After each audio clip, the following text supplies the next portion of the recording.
여러분, 성경에서 가장 의미 있는 계명이 무엇인지 아십니까? 바로 아브람에서 아브라함으로의 변화입니다. 창세기 17장 5절입니다. 이제 후로는 내 이름을 아브람이라 하지 아니하고 아브라함이라 하리니 이는 내가 너를 여러 민족의 아버지가 되게 함이니라. 단 한 글자입니다. 아브람에서 아브라함으로, 히브리어로는 아브람에서 아브라함으로, 가운데 하 한 글자가 추가되었습니다. 그런데 이 한 글자가 모든 것을 바꿨습니다. 더 놀라운 것은 이 계명이 일어난 타이밍입니다. 아브람은 99세였습니다. 타레는 89세였습니다. 이스마엘은 이미 13세였습니다. 생물학적으로 완전히 불가능한 상황이었습니다. 바로 그때 하나님이 이름을 바꾸십니다. 너는 여러 민족의 아버지가 될 것이다. 대체 왜 이 시점에 이름을 바꾸신 걸까요? 단순히 새 이름을 주시려고요? 아니면 더 깊은 의미가 있을까요? 오늘 그 비밀을 밝히겠습니다. 이 계명 속에 담긴 하나님의 놀라운 계획을 보여드리겠습니다. 먼저 상황을 이해해야 합니다. 창세기 17장 전까지 무슨 일이 있었는지 봅시다. 아브람이 하란을 떠난 것이 75세 때였습니다. 하나님이 큰 민족을 이루겠다고 약속하셨습니다. 10년이 지났습니다. 아무 일도 일어나지 않았습니다. 85세에 하갈을 통해 이스마엘을 낳았습니다. 다시 13년이 지났습니다. 아브람은 99세가 되었습니다. 24년을 기다렸습니다. 약속의 아들은 아직도 오지 않았습니다. 그때 하나님이 나타나셨습니다. 창세기 17장 1절입니다. 아브람이 99세 때에 여호와께서 아브람에게 나타나서 그에게 이르시되 나는 전능한 하나님이라 너는 내 앞에서 행하여 완전하라. 나는 전능한 하나님이라. 히브리어로 엘 샤다이입니다. 전능하신 하나님, 모든 것을 할 수 있는 하나님이라는 뜻입니다. 왜 이 이름으로 자신을 계시하셨을까요? 아브람이 절망했기 때문입니다. 99세입니다. 타레는 89세입니다. 생물학적으로 불가능합니다. 하나님이 말씀하시는 겁니다. 나는 전능하다. 불가능한 것이 없다. 창세기 17장 2절입니다. 내가 내 언약을 나와 너 사이에 두어 너를 크게 번성하게 하리라 하시니 언약을 재확인하십니다. 내가 너를 크게 번성하게 하리라. 아브람이 어떻게 반응했습니까? 창세기 17장 3절입니다. 아브람이 엎드렸더니 하나님이 또 그에게 말씀하여 이르시되 엎드렸습니다. 경배의 자세입니다. 겸손의 표현입니다. 하나님이 계속 말씀하십니다. 창세기 17장 4절부터 8절입니다. 보라, 내 언약이 너와 함께 있으니 너는 여러 민족의 아버지가 될지라. 이제 후로는 내 이름을 아브람이라 하지 아니하고 아브라함이라 하리니 이는 내가 너를 여러 민족의 아버지가 되게 함이니라. 내가 너로 심히 번성하게 하리니 내가 내게서 민족들이 나게 하며 왕들이 내게로부터 나오리라. 내가 내 언약을 나와 너 및 내 대대 후손 사이에 세워서 영원한 언약을 삼고 너와 내 후손의 하나님이 되리라. 내가 너와 내 후손에게 내가 거류하는 이 땅, 곧 가나안 온 땅을 주어 영원한 기업이 되게 하고 나는 그들의 하나님이 되리라. 엄청난 약속들입니다. 여러 민족의 아버지, 한 민족이 아닙니다. 여러 민족입니다. 심히 번성하게 하리니 조금이 아닙니다. 엄청나게입니다. 왕들이 내게로부터 나오리라. 왕족이 될 것입니다. 영원한 언약. 일시적이 아닙니다. 영원합니다. 그리고 핵심이 나옵니다. 이제 후로는 내 이름을 아브람이라 하지 아니하고 아브라함이라 하리니 대면입니다. 이름을 자세히 봅시다. 아브람은 히브리어로 아브람입니다. 아브는 아버지입니다. 람은 높은, 높임을 받는 이라는 뜻입니다. 높임받는 아버지 또는 고귀한 아버지라는 의미입니다. 아브라함은 히브리어로 아브라함입니다. 가운데 하가 추가되었습니다.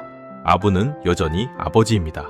라함은 무리, 많은이라는 뜻에서 왔습니다. 많은 사람의 아버지, 여러 민족의 아버지라는 의미입니다. 한 글자 차이입니다.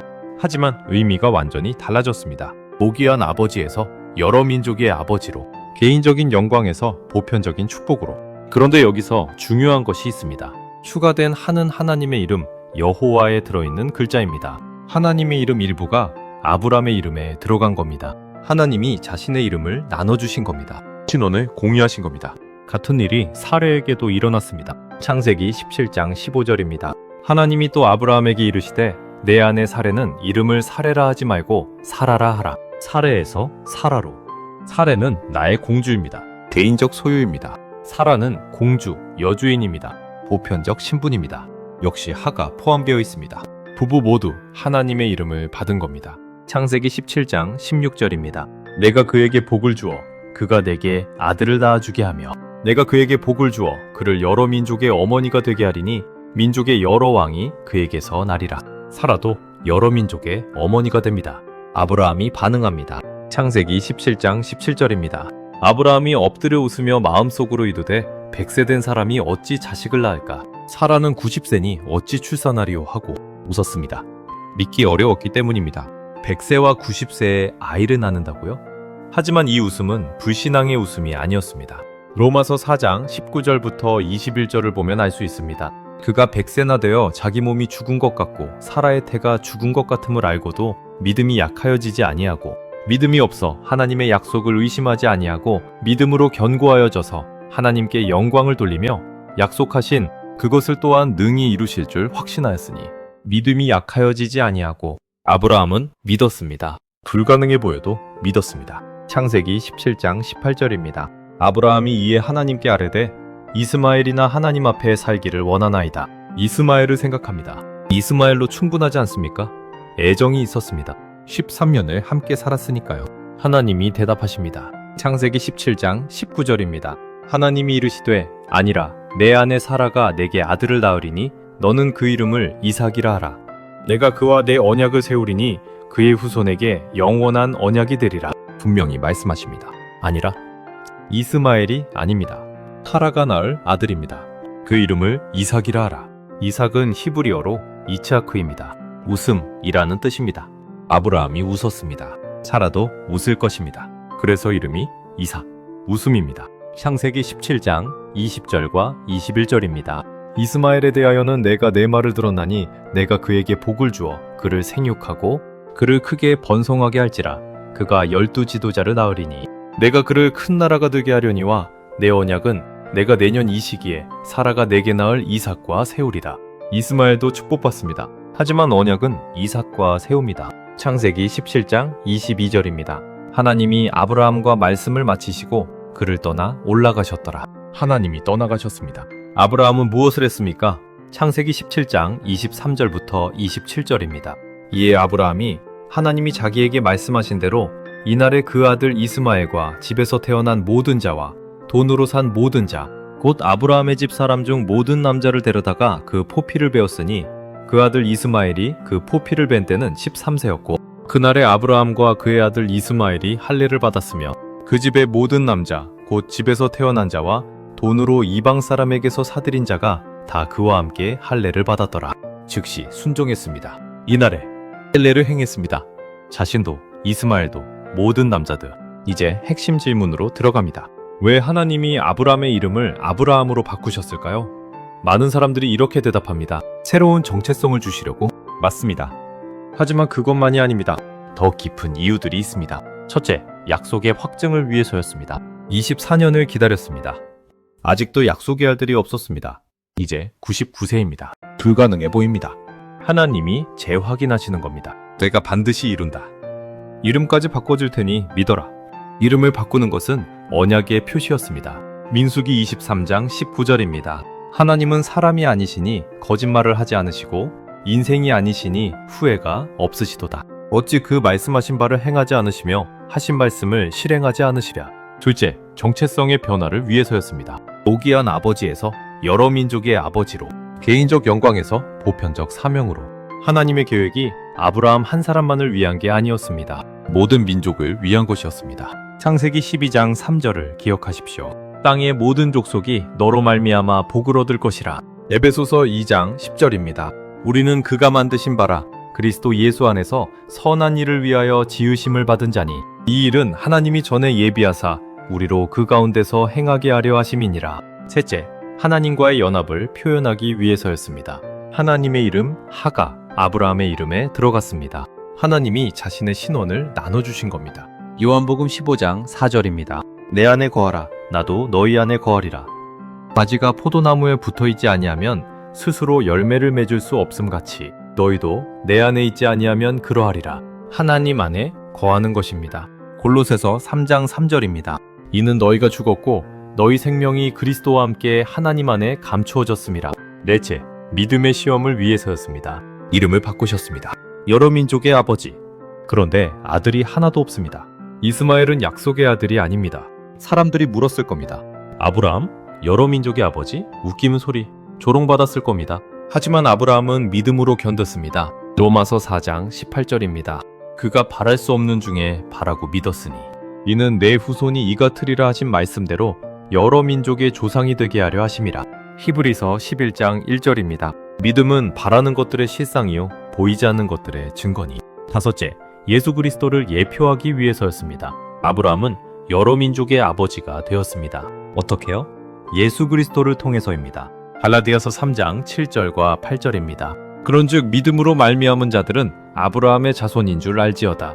또 하나님이 이방을 믿음으로 말미암아 의로 정하실 것을 성경이 미리 알고 먼저 아브라함에게 복음을 전하되 모든 이방인이 너로 말미암아 복을 받으리라 하였으니. 갈라디아서 3장 16절입니다. 이 약속들은 아브라함과 그 자손에게 말씀하신 것인데 여럿을 가리켜 그 자손들이라 하지 아니하시고 오직 한 사람을 가리켜 내 자손이라 하셨으니 곧 그리스도라.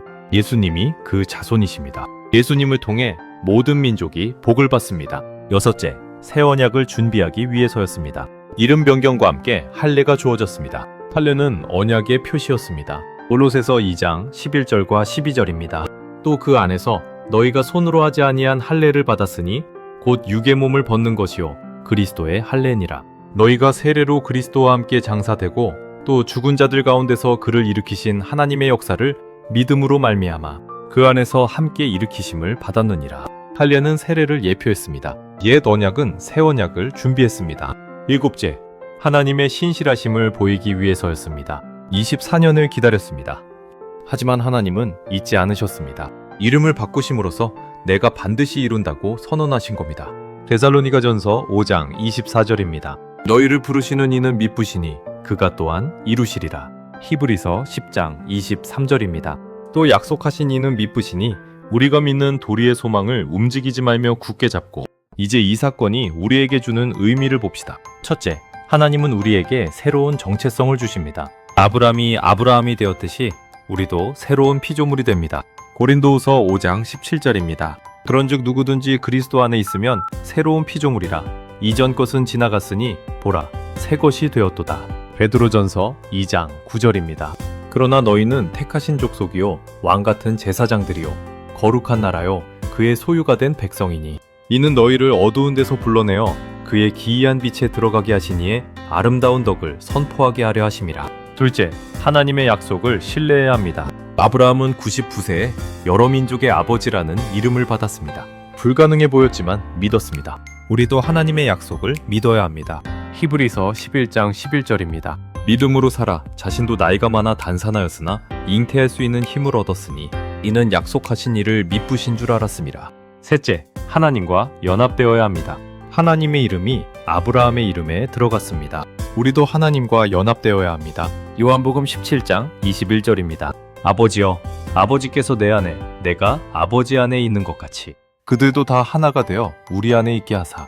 넷째, 사명을 감당해야 합니다. 아브라함은 여러 민족의 아버지가 되었습니다. 개인의 영광이 아니라 모든 민족을 위한 사명이었습니다. 우리도 세상을 축복하는 사명이 있습니다. 마태복음 5장 14절입니다. 너희는 세상의 빛이라. 산 위에 있는 동네가 숨겨지지 못할 것이요. 다섯째, 즉시 순종해야 합니다. 아브라함은 이날에 할례를 행했습니다. 이루지 않았습니다. 우리도 즉시 순종해야 합니다. 야고보서 4장 17절입니다. 그러므로 사람이 선을 행할 줄 알고도 행하지 아니하면 죄니라. 마지막으로 여러분께 묻고 싶습니다. 여러분은 어떤 이름으로 불리기를 원하십니까? 세상이 주는 이름입니까? 하나님이 주시는 이름입니까? 하나님은 우리에게 새 이름을 주십니다. 요한계시록 2장 17절입니다. 이기는 그에게는 내가 감추었던 만나를 주고 또 흰 돌을 줄 터인데 그 돌 위에 새 이름을 기록한 것이 있나니 받는 자밖에는 그 이름을 알 사람이 없느니라. 이사야 62장 2절입니다. 이방 나라들이 내 공의를 보며 모든 왕들이 내 영광을 볼 것이요 너는 새 이름으로 불리리니 곧 여호와의 입으로 정하실 것이라. 하나님이 아브라함의 이름을 아브라함으로 바꾸신 진짜 이유, 약속의 확증을 위해서였습니다. 정체성의 변화를 위해서였습니다. 하나님과의 연합을 표현하기 위해서였습니다. 믿음의 시험을 위해서였습니다. 예수 그리스도를 예표하기 위해서였습니다. 새 언약을 준비하기 위해서였습니다. 하나님의 신실하심을 보이기 위해서였습니다. 그리고 궁극적으로 우리에게 새로운 정체성을 주시기 위해서였습니다. 예수 그리스도 안에서 우리는 새로운 피조물입니다. 옛것은 지나갔습니다. 새 것이 되었습니다. 오늘 그 새 이름을 붙잡으십시오. 하나님이 주시는 새 이름을 받으시기를 축복합니다. 예수 그리스도 안에서 새로운 정체성을 누리시기를 기도합니다.